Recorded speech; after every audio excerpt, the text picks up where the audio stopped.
मनुष्य कैसे सुखी हो सकता है, बड़ी मार्मिक बात बताई गई। एक ही घर में रहने वाले कुछ लोग बहुत दुखी होते हैं और कुछ लोग बहुत सुखी रहते हैं। कुछ लोग चिंतित रहते हैं, कुछ लोग हंसते रहते हैं, कुछ लोग रात में भी नहीं सो पाते हैं, कुछ लोग दिन में भी सोते रहते हैं, कुछ लोग शराब पीते रहते हैं और कुछ लोग पानी भी समय पर नहीं पीते हैं।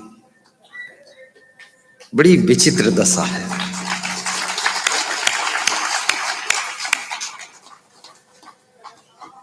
सदगुरु कबीर साहब कहते हैं,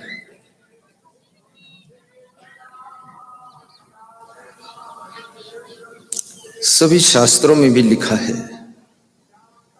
कबीर कमाई अपनी कभी न निष्फल जाए, बोया पेड़ बबूल का आम कहां से खाए।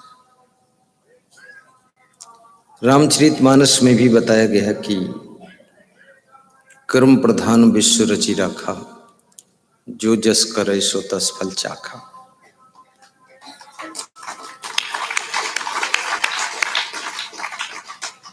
क्योंकि मनुष्य का भाग्य उसके कर्मों से ही बनता है। अपना भाग्य बिगाड़ने में, बनाने में तुम स्वतंत्र हो। भाग्य को जितना अच्छा बनाना चाहो बना सकते हो और जितना बिगाड़ना चाहो तो बिगाड़ भी सकते हो।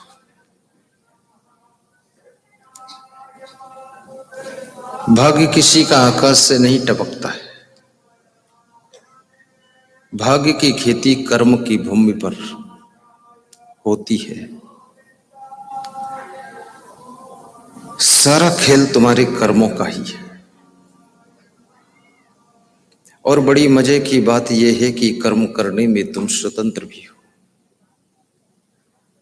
लेकिन कर्म का फल भोगने में परतंत्र हो। कर्म करने में आजादी है, परंतु कर्म का फल तुम ना चाहो तो भी मिल जाता है। और आज का कर्म कल का भाग्य बन जाता है। बचपन का कर्म जवानी में भाग्य बन करके आता है और जवानी का कर्म बुढ़ापे में भाग्य बनकर सामने आ जाता है। इस जीवन का कर्म अगले जन्म में भी भाग्य बनकर मिलता है, क्योंकि आत्मा अजर अमर अविनाशी है। और आत्मा अजर अमर अविनाशी है, इसलिए किसी भी जन्म में कोई कर्म करो, वो सब कर्म का बंडल आपके जीवात्मा के साथ में संस्कार के रूप में रहता है। पिछले जन्म में जिस प्रकार के कर्म तुम्हारे थे, उसी प्रकार से तुम्हें इस जीवन में, वैसे ही गांव में, वैसे ही परिवार में, उसी तरह के माता पिता के द्वारा जन्म मिला है। अब तुम कहते हो मेरा गांव ठीक नहीं है, लेकिन ये ठीक कर सकते थे पिछले जन्म में, और उसमें ठीक किया नहीं तुमने। तुम कहते हो माता पिता ठीक नहीं है, परिवार ठीक नहीं है, बच्चे ठीक नहीं है, पत्नी ठीक नहीं, पति ठीक नहीं, पर इसको सुधारने का समय आपको मिला था पिछले जन्म में, तो वहां तुमने ठीक किया नहीं। अब तो सिस्टम बिगड़ गया है। एक सज्जन कह रहे थे कि मेरी पत्नी इतनी दुष्ट है, जो कहो उसके उल्टा ही करती है, और ना कहो तो बिल्कुल कुछ करती ही नहीं है, और एक बात कहो तो चार बात का जवाब देती है। अंग्रेजी पढ़ी नहीं है, फिर भी इंग्लिश में बोलती, ताबड़तोड़ बोलती चली जाती है। और गुस्सा इतना करती है कि नाराज हो जाती है तो थैला लेकर मायके चली जाती है, और बुलाने जाओ तो कहती है अब कभी नहीं आऊंगी, कभी नहीं, कभी नहीं, कभी नहीं।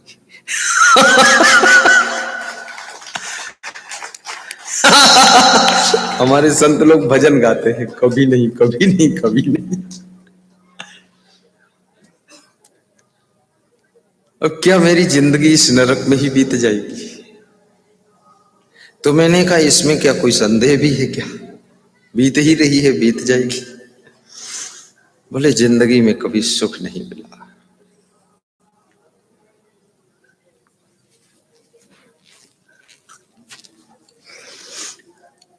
यदि तुमको अच्छे स्वभाव की पत्नी मिली है, प्रेमी स्वभाव का चरित्रवान पति मिला है, अच्छे सच्चे महान गुरु मिल गए और बच्चे भी आपके अच्छे विचार के,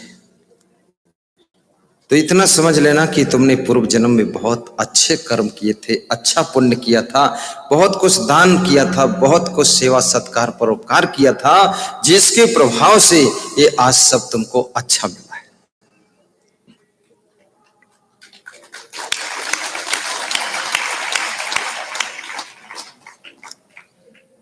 इसलिए मनुष्य का जीवन यदि मिले तो उसमें कुछ परोपकार भी करना चाहिए, दान भी करना चाहिए,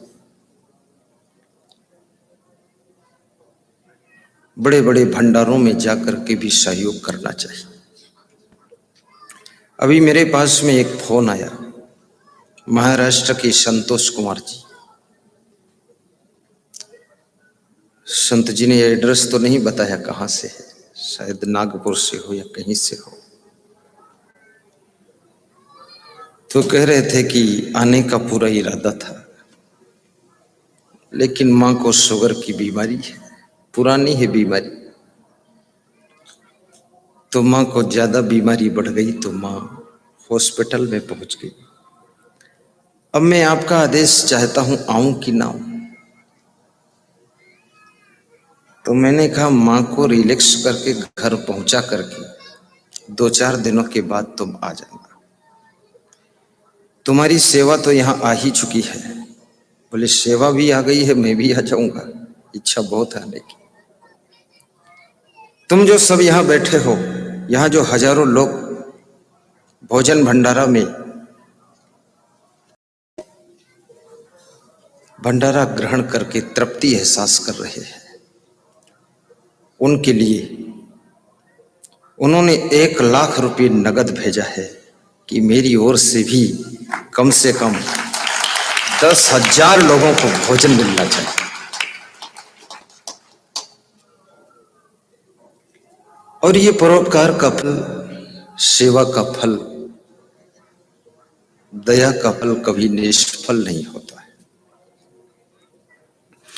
जिंदगी का थोड़ा सा समय मिलता है, क्या करना है ये आपको डिसीजन लेना है, कैसे करना है, कहां करना है, कब करना है, और करने का भी अवसर जीवन में आपको मिलता है।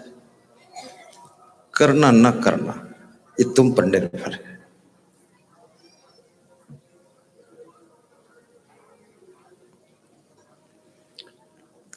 दो प्रकार के कर्म होते हैं, एक तो पुण्य कर्म होता है, दूसरा पाप कर्म होता है। अब पुण्य क्या है और पाप क्या है, इसको समझना बहुत बड़ी बात है। जो तुम अपने लिए चाहते हो दूसरों से वही करना पुण्य है। दूसरों के साथ तुम चाहते हो कि दूसरे लोग मेरा सम्मान करें, तुम चाहते हो कि दूसरे लोग हमसे प्रेम से बोले। यही व्यवहार जब तुम दूसरों के साथ में करते हो तो तुम्हारे द्वारा पुण्य प्रारंभ हो जाता है। और सम्मान एक ऐसी चीज है जिसको विशाल देव ने धर्म कहा है। दान धर्म सम्मान धर्म है, वचन हितैषी गाय। सम्मान देने में खर्च तो कुछ नहीं होता है, लेकिन अगले आदमी का दिल भर जाता है। और प्रेम और सम्मान सबकी ख्वाहिश होती है। तुम चाहते हो हम जिस घर में रहते हैं उस घर के लोग हमको रोज प्रेम करें,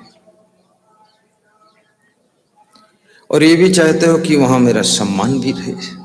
कितने लोगों का तो घर ही अपमान है, बाहर सम्मान कैसे होगा, घर में ही सारा खेल बिगड़ा हुआ है। और कितने लोगों की जिंदगी में देखा जाता है कि पूरे गांव में अपमान भरी जिंदगी जीते। सम्मान यदि चाहते हो तो सबसे पहले अपने स्वभाव को भी सुधारो। प्रेम भी मिलेगा, सम्मान भी मिलेगा। चरित्र को भी सुधारो। चरित्र सुधारने में भी कोई खर्चा नहीं है। जिनका चरित्र अच्छा है उनको सब जगह सम्मान मिलता है, सब जगह उनको प्रेम करने वाले मिल जाते हैं। अपरिचित में भी वह हीरो बनकर रहते हैं, परिचितों में भी हीरो बनकर रहते हैं। इसलिए याद रखना, सम्मान चाहने से पहले अपने स्वभाव को सुंदर बनाना, चरित्र को सुंदर बनाना। भगवान श्री राम के पास में वनवास में क्या था? जिस समय वनवास की मांग किया था कैकेयी ने, तो उसने शर्त रखा था कि उदासियों के कपड़े पहनाकर इनको जंगल भेजा जाए। पैंट शर्ट में नहीं, पाजामा कुर्ता में नहीं, उदासी भेष पहना दो। उदासी भेष का मतलब होता है विशेष भक्तों की पोशाक पहना दो, साधना की पोशाक पहना दो, उसको उदासी कहते हैं। तो उनको पीले रंग के कपड़े पहना दिए गए। अब ऐसा क्यों किया गया कि ऐसे कपड़े पहनाए गए कि इन कपड़ों को पहन करके अब लफड़ों वालों के साथ बैठ ना सके, इसलिए साधु संतों जैसे कलर के कपड़े पहना दिए, ताकि हमारे बच्चे साधु संतों के यहाँ ही जाएं। अन्यथा 14 साल स्वतंत्र रहेंगे तो वनवास में इनकी मानसिकता भी बिगड़ सकती है। इसलिए ये साधु संतों की संगत में ही रहें। ऐसे पीले कपड़े पहना दो जैसे हमारे श्री रामाधारी यादव पहने हैं। खड़े होकर दिखाइए कैसे पहने हैं। बस ऐसे कपड़े थे। बस फर्क इतना है, इन्होंने एक सिदरी डाल ली है और टोपी लगा दी, ये ज्यादा हो गया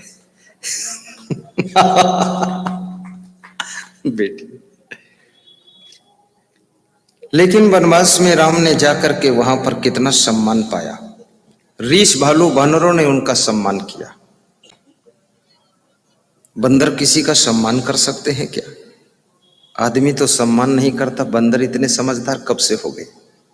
लेकिन भगवान राम में एक कला थी जो बानर को भी, जो नर नहीं कर सकता है, वो बानर ने करके दिखाया राम के प्रेम में।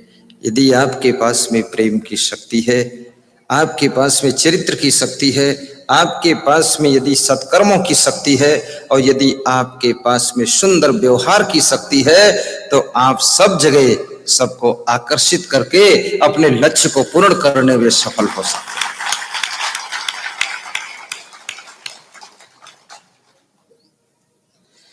समय को भी रीडिंग करना सीखो कि समय आज कैसा है। समय में परिवर्तन होता है, माहौल बदलता है, लोगों के विचार आपके प्रति भी चेंज होते रहते हैं।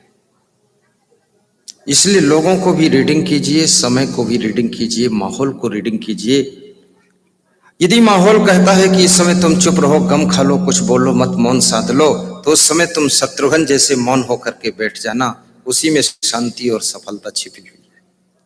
यदि माहौल कह रहा है, रीडिंग कर लिया कि इस समय कुछ बोलना चाहिए आपको, तो उस समय शेर की दहाड़ जैसे बोलिए भी, क्योंकि बोलने से ऐसे सफलता मिल सकती है जैसे माननीय नरेंद्र मोदी को बोलने से प्रधानमंत्री बनने की सफलता मिली। पूर्व प्रधानमंत्री मनमोहन सिंह ने यह भी सिखा दिया कि ना बोल करके भी प्रधानमंत्री बना जा सकता है, ये भी सिखाया। 10 साल मौन रहे, बोले ही नहीं। इसलिए मैं महिलाओं को कहूंगा, घर में तुम भी मनमोहन बन जाओ, कम बोला करो, तो तुम घर की गृह मंत्री जरूर बन जाओ।